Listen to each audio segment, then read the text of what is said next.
अब हमारे पास जो नेक्स्ट पोर्शन आ जाता है वो है ऑस्मोसिस, जो कि बहुत इंपॉर्टेंट टॉपिक है। तो ऑस्मोसिस होता है हमारे पास क्या है, सबसे पहले हम देख लेते हैं कि ऑस्मोलैरिटी हमारे पास क्या होती है। तो osmolarity is the concentration of osmotically active particles in a solution.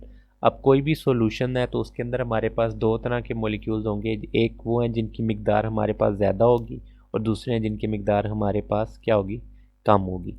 तो जो कम मिकदार में हमारे पास प्रेजेंट जिन चीज़ों की होती है उसे हम बोलते हैं सोलूट, ठीक है। और जो दूसरे ज़्यादा मिकदार में प्रेजेंट होंगे उन्हें हम क्या बोलते हैं, सोलवेंट। एग्जाम्पल हम ले लेते हैं, अगर हम लेमनेड बनाते हैं तो उसके अंदर जो हमारे पास वाटर कॉन्सेंट्रेशन है वो ज़्यादा होती है और जो हमारे पास नमक की कॉन्सेंट्रेशन है वो क्या होती है, कम होती है। तो हम नमक को एज अ सोलूट इस्तेमाल कर सकते हैं, बोल सकते हैं, और वाटर को एज अ सोलवेंट। तो सोलवेंट वो चीज़ है जो कि क्या करती है, दूसरे को जज़ब करती है अपने अंदर, ठीक है। तो osmolarity the concentration of osmotically active particles in a solution. अब कोई भी पार्टिकल जो कि ऑस्मोटिकली एक्टिव है किसी भी सॉल्यूशन में तो उसे हम क्या बोलते हैं, ऑस्मोलैरिटी बोलते हैं, ठीक है। Is a coagulative property that can not be measured by freezing point depression, ठीक है। अब ये आप किस तरह मेजर नहीं कर सकते, bye means of a freezing point depression, ठीक है। Can be calculated using the following equation. अब ये बहुत इंपॉर्टेंट इक्वेशन है जो कि आपको हर हाल में याद रखनी पड़ेगी। तो osmolarity is equal to G multiply C. अब ऑस्मोलैरिटी को हम डिफाइन किस तरह करते हैं, जो कॉन्सेंट्रेशन ऑफ पार्टिकल्स जो आते हैं ऑस्मोल पर लीटर। तो जी हमारे पास इसमें आ जाता है कि number of particles in solution, ठीक है। और सी हम क्या ले रहे हैं, एज कंसंट्रेशन, ठीक है। Two solutions have the same calculated osmolarity are isotonic. अब अगर फ़र्ज़ किया दो आप सॉल्यूशंस कोई भी लें, अगर वो बिल्कुल एक जैसे उनकी ऑस्मोलैरिटी है तो उसे हम क्या बोलेंगे कि ये आइसोस्मोटिक है, ठीक है। इसके अलावा अगर कोई ऐसे दो सॉल्यूशन है जिसमें से एक की ऑस्मोलैरिटी ज़्यादा है और दूसरे की ऑस्मोलैरिटी कम है तो उसे हम क्या बोलेंगे, हाइपर ऑस्मोटिक, ठीक है। और जो दूसरा है जिसकी ऑस्मोलैरिटी हमारे पास कम थी उसे हम क्या बोलेंगे, हाइपोऑस्मोटिक, ठीक है। अगर सेम होगी तो आइसोस्मोटिक, अगर एक की ज़्यादा होगी तो हाइपरोस्मोटिक, और एक की कम जिसकी होगी उसको हम क्या बोलेंगे, हाइपोस्मोटिक। तो अब सैंपल कैलकुलेशन के लिए हमारे पास ये फॉर्मूला है, ये एग्जांपल आपको देख लें। तो अब हम चलते हैं कि ऑस्मोसिस की डेफिनेशन हमारे पास क्या है। तो osmosis is the flow of water across a semi permeable membrane from a solution with low solute concentration to a solution with high solute concentration. तो ये क्या है हमारे पास, लो कंसंट्रेशन से लेके हमारे पास हाई कंसंट्रेशन पे जब भी कोई चीज़ जाएगी तो उसे हम ऑस्मोसिस बोलेंगे। इसके ऊपर एक और चीज़ जो मैटर करती है वो है कि हमारे पास जो मेम्ब्रेन है वो सेमी परमिएबल है। अब सेमी परमिएबल मेम्ब्रेन का मतलब ये है कि वो हर चीज़ को अपने अंदर से पास करने की इजाज़त नहीं देगी, ठीक है। कुछ ही सिलेक्टिव चीज़ें जो कि इसे पास कर सकती हैं, ठीक है। तो एग्जाम्पल में हमारे पास क्या है, solution 1 and 2 are separated by semi permeable membrane. Solution 1 contain a solute that is too large to cross the membrane. Solution 2 is pure water. The presence of solute in solution 1 produces an osmotic pressure. The osmotic pressure difference across the cell membrane causes water to flow from solution 2 to solution 1. With time the volume of solution 1 increase and the volume of solution 2 decrease, ठीक है। तो ये example है, कोई इतनी important नहीं है आपके लिए। तो कैलकुलेशन ऑस्मोटिक प्रेशर में हमारे पास वॉन्ट हॉफ्स लॉ, ये क्या कहता है, the osmotic pressure of solution 1 can be calculated by van Hoff's law which state that osmotic pressure depend on the concentration of osmotically active particles. तो ये हमारे पास जो लॉ है ये कहता है कि ऑस्मोटिक प्रेशर जो है वो डिपेंड करता है हमारे पास ऑस्मोटिकली एक्टिव पार्टिकल्स के ऊपर, ठीक है। The concentration of particles is converted to pressure according to the following equation, जिसमें क्या है, osmotic pressure is equal to G multiply C multiply R N T, ठीक है। जी हमारे पास है number of particles in solution, C for concentration,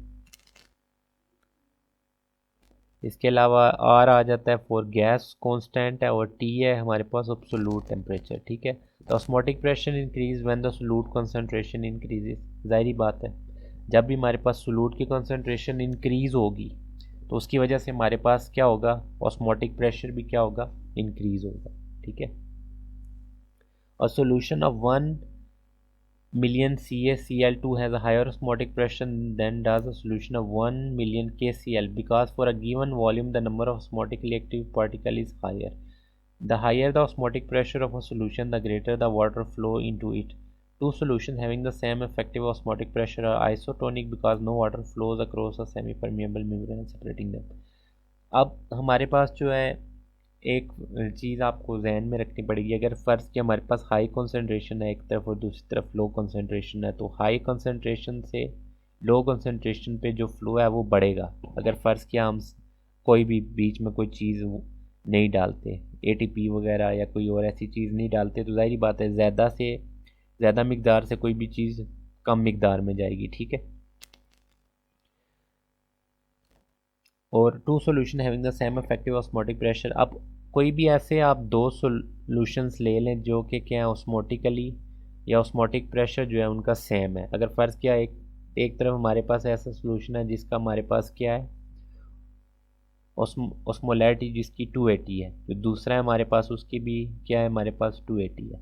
अब ज़ाहिरी बात है ये दोनों आप मिक्स करेंगे तो इसमें से ना एक सोल्यूशन दूसरे में मिक्स होगा ना दूसरा सोल्यूशन पहले में मिक्स होगा, और इनकी हमारे पास क्या होगी ऑस्मोलैरिटी सेम रहेगी, ठीक है। तो इस कंडीशन को हम बोलते हैं आइसोटोनिक, ठीक है। अगर फ़र्ज़ किया कोई एक सोल्यूशन है जिसमें आपने जिसका क्या है 380 है, ठीक है, ऑस्मोटिक प्रेशर 380 है, और दूसरा सोल्यूशन है जिसका 280 है। अब 380 वाले को अगर आप 280 में डालने की कोशिश करेंगे तो उसकी वजह से क्या होगा, हमारे पास जो ये 280 वाला है ये इसकी क्या होगी ऑस्मोटिक प्रेशर क्या है बढ़ जाएगा, ठीक है। तो 380 वाले की वजह से 280 वाले का ऑस्मोटिक प्रेशर क्या हो गया बढ़ गया। तो आप दूसरे लफ्ज़ों में से क्या कह सकते हैं कि आपने हाइपरटोनिक सॉल्यूशन को किस में डाला है हाइपोटोनिक सॉल्यूशन के अंदर, ठीक है। तो अब इसी एग्जांपल को हम दोबारा देख लेते हैं कि ये वो सॉल्यूशन था जो कि क्या है हाइपरटोनिक था, और दूसरा सॉल्यूशन जो है हमारे पास क्या है वो हाइपोटोनिक था, ठीक है। अब इसमें हमारे पास जब आप इन दोनों चीज़ों को मिक्स करेंगे तो एट द एंड रिजल्ट हमारे पास क्या होगा कि ऑस्मोटिकली एक्टिव मॉलिक्यूल्स जो हैं वो इसके अंदर हमारे पास क्या है ज़्यादा है बनिस्बत इसके, ठीक है। तो ऑस्मोटिकली एक्टिव मॉलिक्यूल जब इसमें ज़्यादा हैं तो ये क्या करेगा कि दूसरे वाले जो हमारे पास सॉल्यूशन है जिसे हमने हाइपोटोनिक सॉल्यूशन बोला है, तो इसके वाले जो वाटर मॉलिक्यूल को है वो अपनी तरफ क्या करेगा अपने अंदर अब्जॉर्ब कर लेगा, जैसा कि वाटर जो है वो फॉलो करता है सोडियम को, तो जिस जगह पे सोडियम जाएगा उसी जगह पे हमारे पास क्या करेगा वाटर भी जाएगा। तो water flows from the hypotonic to the hypertonic solution, ये बहुत इंपॉर्टेंट और समझने वाली चीज़ है, ठीक है। फिर आ जाता है हमारे पास कोलॉइड ऑस्मोटिक प्रेशर और oncotic pressure the osmotic pressure created by protein. अब एक टर्म होती है हमारे पास जिसे हम बोलते हैं ऑनकोटिक प्रेशर। अब ऑनकोटिक प्रेशर क्या होता है, इसमें हमारे पास जो प्रोटीन्स जो हैं किसी भी सॉल्यूशन में जो होती हैं उसकी वजह से जो प्रेशर बिल्डअप होता है तो उसे हम क्या बोलते हैं ऑनकोटिक प्रेशर। तो अगर हम फ़र्ज़ किया बात करते हैं ब्लड की, तो ब्लड में हमारे पास सबसे ज़्यादा जो प्रोटीन का मॉलिक्यूल है जो कि ज़्यादा मिकदार में वो कौन सा है, तो वो है एल्ब्यूमिन। तो ऑनकोटिक प्रेशर जो ब्लड में अगर हम दूसरे लफ्ज़ों में बोलें तो वो कौन प्रोड्यूस करता है एल्ब्यूमिन। तो अब एक और टर्म जो हमारे पास है वो है रिफ्लेक्शन कोफिशिएंट। अब रिफ्लेक्शन कोफिशिएंट हमारे पास क्या है, is a number between 0 and 1 that describes the ease with which a solute permeates a membrane. तो रिफ्लेक्शन कोफिशिएंट हमारे पास असल में देखा जाए तो ये दो नंबर है, एक है 0 और एक है 1। अब 0 और 1 हमारे पास डिफ़ाइन क्या करता है, तो 1 जो है हमारे पास अगर किसी चीज़ का रिफ्लेक्शन कोफिशिएंट 1 है तो उसका मतलब है द सोल्यूट इज़ इम्परमिएबल। तो ये क्या है बिल्कुल डिज़ोल्व होने के काबिल नहीं है, बिल्कुल इम्परमिएबल है, ठीक है। Therefore it is retained in the original solution, it creates an osmotic pressure and causes water flow. Serum albumin has a reflection coefficient of nearly 1। अब जैसा कि एग्जांपल में हमारे पास इन्होंने दिया हुआ है कि सीरम एल्ब्यूमिन जो है उसका रिफ्लेक्शन कोफिशिएंट 1 है, जो जिसकी वजह से वो बिल्कुल भी डिज़ोल्व नहीं होती, ठीक है। दूसरे नंबर पे हमारे आ जाता है कि if the reflection coefficient is 0। अगर कोई ऐसी चीज़ है जिसका रिफ्लेक्शन कोफिशिएंट 0 है तो उसका मतलब है the solute is completely permeable. तो वो सोलूट जो है हमारे पास कम्प्लीटली क्या होगा, डिज़ोल्व होने के काबिल है। ठीक है, therefore it will not exert any osmotic effect and it will not cause water flow. अब जो चीज़ हमारे पास डिज़ोल्व होगी है तो इसका मतलब ये है कि वो कोई भी अपनी फोर्स या अपना जो है अफेक्ट दूसरे के ऊपर नहीं डाल सकती। ठीक है, तो अब वो दूसरे मॉलिक्यूल के ऊपर डिपेंडेंट है। जैसा कि एग्जांपल दी हुई है उन्होंने यूरिया की, कि urea usually has a reflection coefficient of close to zero and it is therefore an ineffective osmole. तो हमारे पास रिफ्लेक्शन कोफिशिएंट ज़ीरो किसका है, यूरिया का, और रिफ्लेक्शन कोफिशिएंट हमारे पास 1 या मैक्सिमम किसका है, सीरम एल्ब्यूमिन का। ठीक है, तो कैलकुलेटिंग इफेक्टिव ऑस्मोटिक प्रेशर क्या है, effective osmotic pressure is the osmotic pressure multiplied by the reflection coefficient. If the reflection coefficient is 1, the solute will exert maximal effective osmotic pressure. If the reflection coefficient is 0, the solute will not exert any osmotic pressure. तो ये वही चीज़ थी जो अभी मैंने आपको बताई। अब एक और एग्जांपल है जिसे मैं आपको समझाने की कोशिश करता हूँ। फ़र्ज़ किया हमारे पास ये एक सोलूट है या सोल्यूशन है, इसको हम बोलते हैं सोल्यूशन 1, और दूसरे नंबर पे हमारे पास जो है वो सोल्यूशन 2 है। ठीक है, इसी तरह ये है सोल्यूशन 1 और ये है सोल्यूशन 2। अब सोल्यूशन 1 में जैसा कि आप देखेंगे हमारे पास ऑस्मोटिकली एक्टिव पार्टिकल्स जो है वो काफ़ी ज़्यादा मिकदार में है बनिस्बत 2 के। 2 में हमारे पास एक भी इस तरह का ऑस्मोटिकली एक्टिव पार्टिकल नहीं है। ठीक है, या हम सिंपल कह सकते हैं कि ये वाटर हमने लिया हुआ है सोल्यूशन 2 जो है।